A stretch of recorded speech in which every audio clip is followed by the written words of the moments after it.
Essa é a pergunta. E Davi agora tinha esta responsabilidade. Já que achava que Saul fazia errado, agora era a hora dele corrigir então e fazer certo. Mas Davi, como tinha íntima comunhão com Deus, fez muito melhor do que Saul.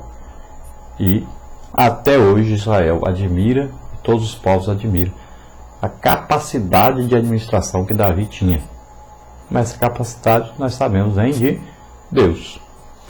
Então, nós vimos aí a adoração ao Senhor, que Davi traz a arca para Jerusalém, e Jerusalém passa a ser o centro mundial de adoração, e um projeto de construção que Davi agora construindo a sua casa, olhando para a sua construção, ele diz, mas e o Senhor? Eu moro numa casa bonita, mas a arca do Senhor só tem um tabernáculo, né, construído assim tão rusticamente. Eu queria fazer uma casa para também colocar a arca de Deus, colocar a presença de Deus. Ele consulta o profeta Natã, e Natã vai a Deus. Primeiro, Natã diz que seria ótimo o rei construir a casa para Deus. Mas ele vai consultar Deus e Deus diz, não. Eu não mandei você dizer nada, Natã. Não mandei você confirmar nada.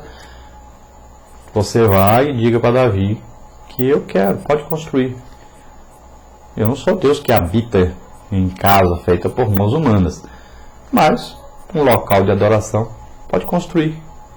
Só que não é Davi que vai construir. Porque Davi é um homem de guerras. E eu quero que construa minha casa um homem de paz. Então, ele diz, o filho de Davi vai construir. Mas Davi não. Então fica a promessa. E Deus diz que o reino de Davi seria eterno. Que não faltaria líder, não faltaria rei para todo Israel. E sempre haveria um rei descendente de Davi no trono de Israel. E assim foi.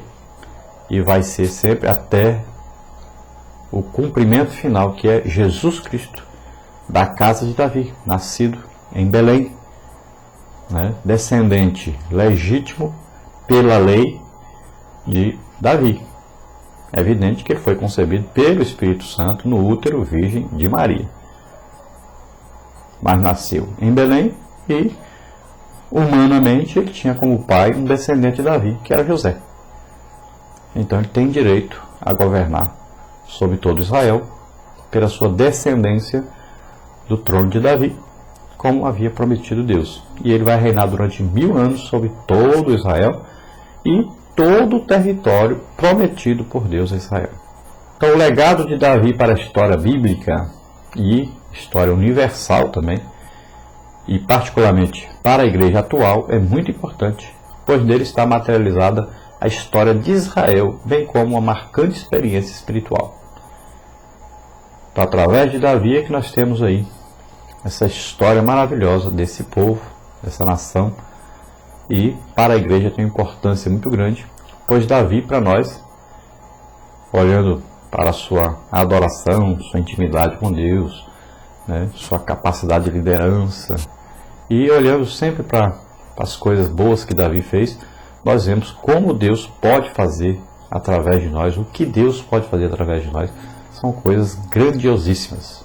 Então nós sabemos que Jerusalém possui não somente uma posição estratégica, está sobre os montes, mas também uma importância histórica para Israel e para a igreja. Também nós sabemos que a expansão do reino de Davi despertara admiração e inimizade ao mesmo tempo. Admiração por parte de uns e inimizade por parte de outros, que é normal em todo governo. E o sucesso do reino davídico se deve principalmente ao fato de Davi colocar Deus em primeiro lugar em sua vida. Então são importantes essas três coisas. Quando Davi capturou então Jerusalém e fez dela uma capital de Israel, espiritualmente ela veio então a tornar-se a cidade mais importante da terra, o centro da obra redentora efetuada por Deus em favor da raça humana. Foi em Jerusalém que Cristo foi crucificado e ressuscitou dentre os mortos. Foi em Jerusalém que o Espírito Santo foi derramado sobre os apóstolos, sobre os discípulos, que estavam reunidos ali no dia de Pentecostes. A Bíblia chama cidade de Deus, né? Você veja aí Salmos 46, 4, 48, 1, 87, 3, veja Hebreus 12, 22, Apocalipse 3, 12. Então, a importância muito grande de Jerusalém para nós. Vamos ver alguma coisa sobre a cidade de Jerusalém. Primeiro de Crônicas 11, 7 e 8 diz: E Davi habitou na fortaleza pelo que se chamou a cidade de Davi, e edificou a cidade ao redor, desde Milo até completar o circuito, e Joabe renovou o resto da cidade. Então nós vamos ver a história da cidade de Jerusalém. A primeira referência à cidade de Jerusalém é, sem dúvida, então, Gênesis 14, 18, onde Melquisedeque é citado como rei de Salém, isto é, de Jerusalém. Na época, os israelitas cruzaram, então, o Jordão para entrar na terra prometida, e a cidade chamava-se da banda dos Jebuseus, e chamava-se Jebus, né? Deixou de ser capturada durante a conquista de Canaã por Josué e permaneceu em mãos dos cananeus até o tempo em que Davi chegou ao reino. O exército de Davi tomou Jebus de assalto e Davi fez dela sua capital. Segundo Samuel 5, 5 a 7, 1 de Crônicas 11, 4 a 7. Jerusalém serviu de capital política de Israel durante o Reino Unido e posteriormente no Reino do Sul, que é Judá. Salomão, sucessor de Davi, edificou o templo do Senhor em Jerusalém. 1 de Reis 5, do capítulo 5 ao capítulo 8, e 2 de Crônicas, do capítulo 2 ao capítulo 5. De modo que a cidade também tornou-se o centro religioso de adoração ao Deus do concerto. Por causa dos pecados de Israel, Nabucodonosor de Babilônia sitiou a cidade em 586 a.C. e finalmente a destruiu juntamente com o templo. 2 de Reis 25, de 1 a 11, 2 de Crônicas 36, 17 e 19. Jerusalém permaneceu um montão de ruínas até o retorno dos judeus da Pérsia em 536 a.C. para reedificar tanto o templo quanto a cidade. Esdras 3, 8 a 13, 5, capítulo 1, capítulo 5, versículo 1 ao versículo 6. Capítulo 5, versículo 1 até o capítulo 6, versículo 15. Neemias 3, 4. Já nos tempos do Novo Testamento, Jerusalém voltara a ser o centro da vida política e religiosa dos judeus.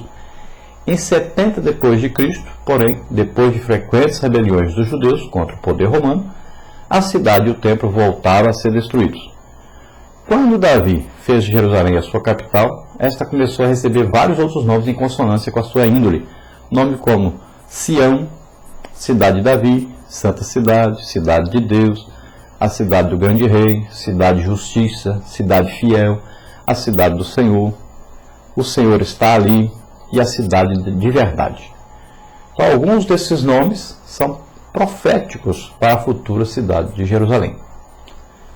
Vamos ver o significado de Jerusalém para os israelitas. A cidade de Jerusalém tinha um significado especial para o povo de Deus no Antigo Testamento.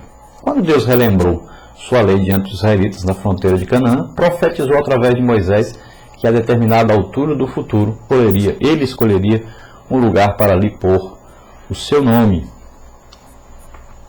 Esse lugar seria a cidade de Jerusalém, onde o templo do Deus vivo foi erigido, por isso recebeu o nome de Santa Cidade, a Cidade de Deus e a Cidade do Senhor. 3 vezes por ano, todo homem de Israel devia ir a Jerusalém para aparecer perante o Senhor, teu Deus, no lugar que escolheu na festa dos pães asmos, e na festa das semanas, e na festa dos tabernáculos. Jerusalém era a cidade onde Deus revelara a sua palavra ao seu povo. Era, portanto, do Vale da Visão. Era também o lugar onde Deus reinava sobre todo o povo de Israel. Logo, quando os israelitas oravam, eram ordenados a orar para a banda dessa cidade. As montanhas que cercavam Jerusalém simbolizavam o Senhor rodeando o seu povo com eterna proteção. Em essência, portanto, Jerusalém era um símbolo de tudo quanto Deus queria para seu povo. Sempre que o povo de Deus se congregava em Jerusalém, todos deviam lembrar-se do poder soberano de Deus, da sua santidade, da sua fidelidade ao seu povo e do seu compromisso eterno de ser o seu Deus. Quando o povo de Deus destruiu seu relacionamento com Deus, por causa da sua idolatria e de não querer obedecer aos seus mandamentos, o Senhor permitiu que os babilônicos destruíssem Jerusalém, juntamente com o templo. Quando Deus permitiu a destruição desse antigo símbolo da sua presença constante entre os seus, estava dando a entender que ele pessoalmente estava se retirando do seu povo. Note que a promessa de Deus de um concerto eterno com seu povo sempre dependia da condição prévia da obediência deles à sua vontade revelada. Desta maneira, Deus estava advertindo o seu povo daqueles tempos e de agora, que todos devem permanecer fiéis a Ele e obedientes à sua lei, se quiserem continuar a desfrutar das suas bênçãos e promessas. E vamos ver também o significado de Jerusalém para a igreja cristã. Então, a cidade de Jerusalém também era importante para a igreja cristã, continua sendo. Jerusalém foi o lugar onde nasceu aí o cristianismo,